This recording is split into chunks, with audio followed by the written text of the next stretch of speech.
Aku bernazar dalam hati, tak kata mulut. Atau aku berniat, kalau berjaya dapat pekerjaan aku ini, aku nak sembelih seekor lembu, jamu orang kapung. Tidak sah nazar.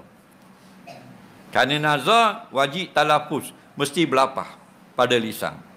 Dan mana kalau sembelih juga? Sunat, kata ulama. Kalau dalam hati saja tidak sah. Cuma walaupun tidak sah, kita tak sebut di mulut, sunat kita sembelih lembu juga. Baik, dah kalau sah, mana pula? Boleh makan ke tak? Tak boleh makan. Tak boleh makan. Siapa lagi tak boleh makan? Orang yang dia wajib tanggung. Mana? Bini dia, anak dia.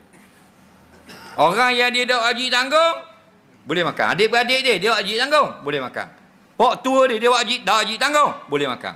Dan kalau kita nazar, kita nak makan juga, kata gua ni, kena kata gini, aku bernazar, kalau aku dapat kerja, aku nak sembelih lembu jamu orang kapung, aku nak makan juga. Kena kata gitu.